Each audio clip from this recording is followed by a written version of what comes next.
Bismillahirrahmanirrahim. Assalamualaikum warahmatullahi wabarakatuh.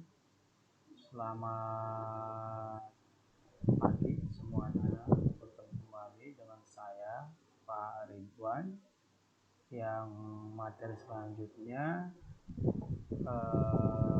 akan membahas tentang bilangan biner dan heksadesimal, operator logika, proporsional. Lalu ketiga adalah pemecahan masalah atau problem solving.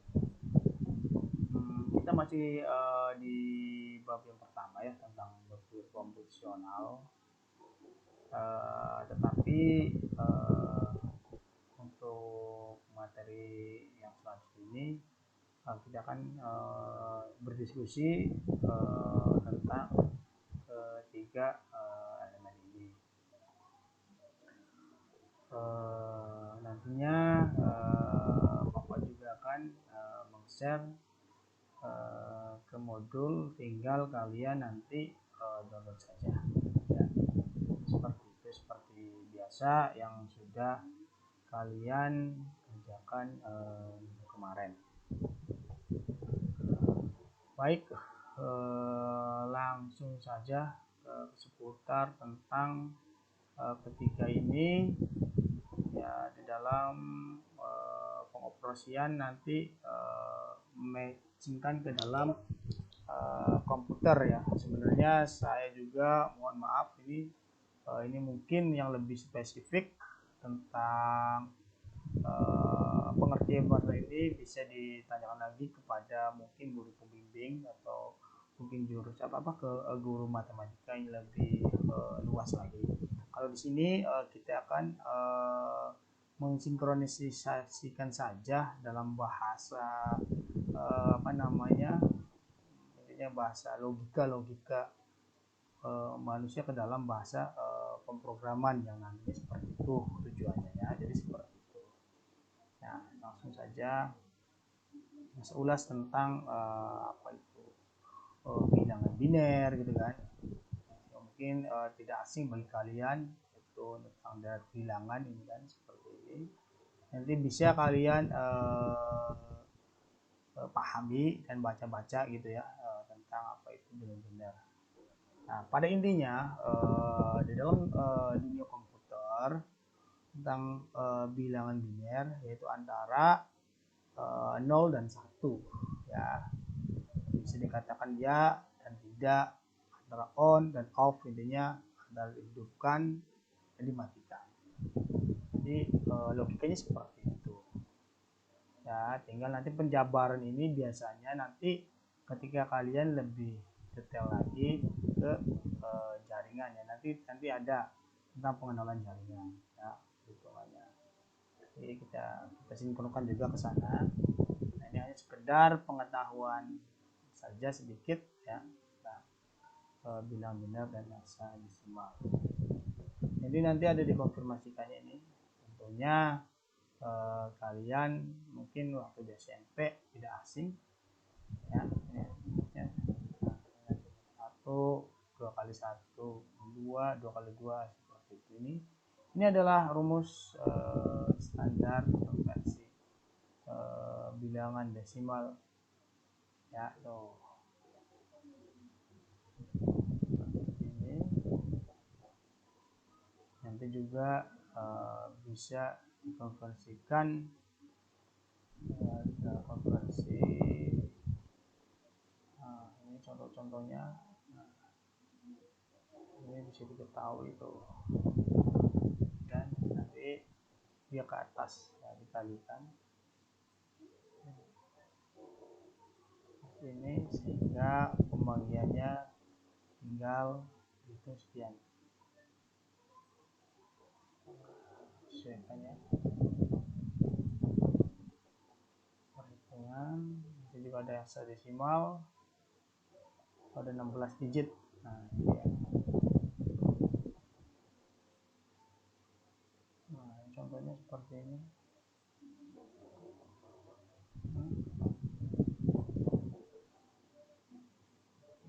Contohnya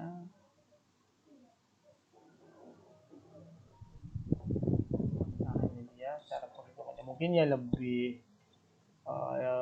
spesifik mohon tanyakan kembali, karena mohon maaf saya kalau ini juga mungkin belum begitu menguasai, tetapi setidaknya ketika kita bermain logika kita tahu cara digit ini dikalikan, nah 1 ya 1 kali 2 sekian, nah sampai 16 digit, tinggal 16 ke 15 berapa, nah ini rumusnya dasarnya ya, seperti itu.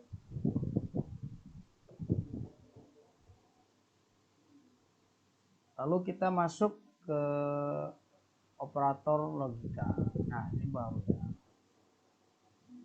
Nah kita akan bermain tentang logika, sehingga antara bahasa manusia dengan bahasa mesin nantinya disamakan ya, seperti itu.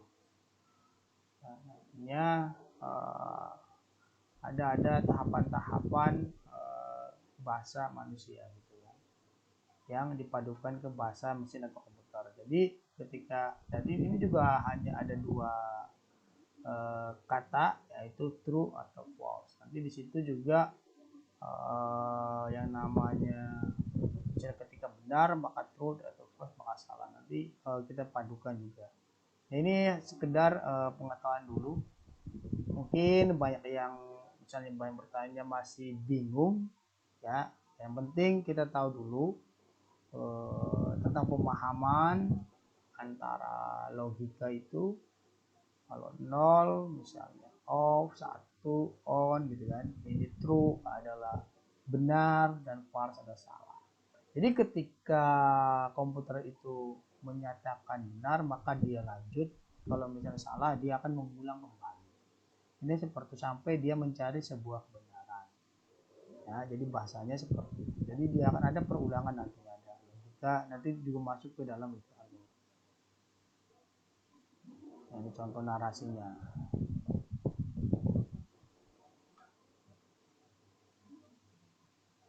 Nah, contohnya seperti itu. Sedikit Pak baca-baca contoh-contohnya. Lalu pemecahan masalahnya bagaimana? Ya tadi kita menurut ini Said dan Gani tuh, pemecahan masalah tentu melalui proses yang direncanakan yang mungkin tidak dapat dicapai dengan segera. Ya, yang seperti itu. Ada yang juga usaha mencari jalan keluar dari suatu kesulitan. Jadi ada yang mengatakan ada masalah ya kita harus memecahkan masalah itu sampai berhasil. Nah, tahapan masalah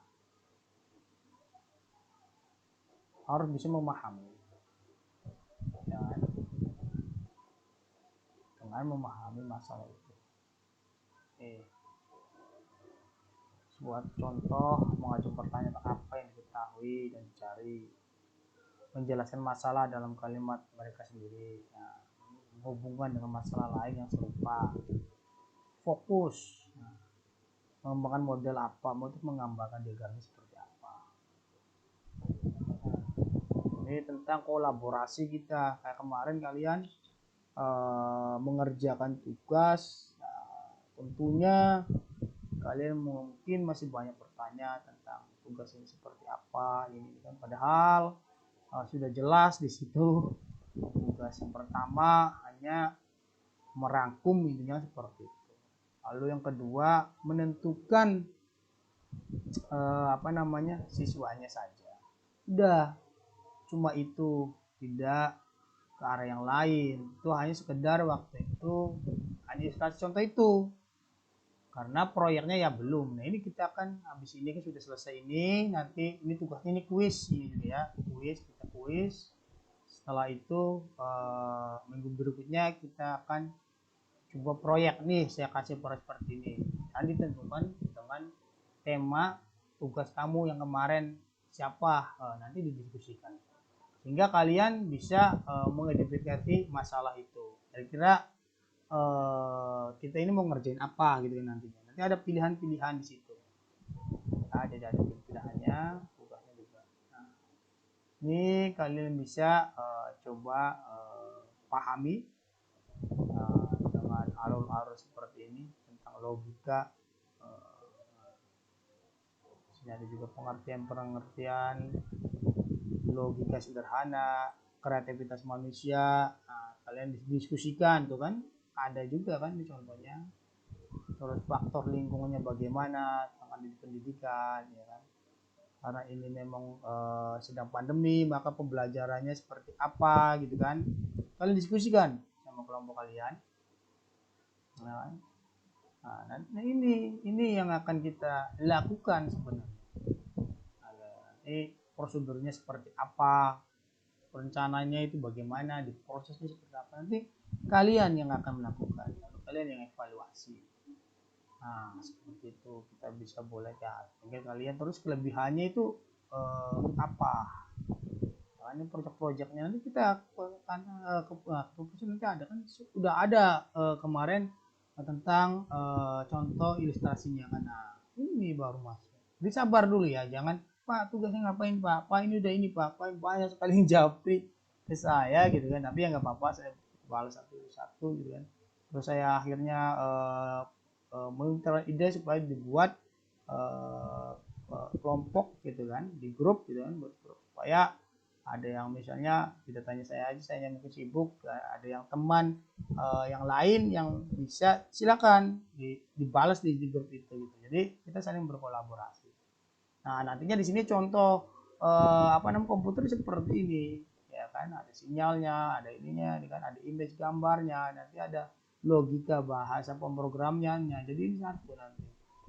Nah, intinya antara komputer dan manusia itu saling mengerti, sama dengan metode pembelajaran ini.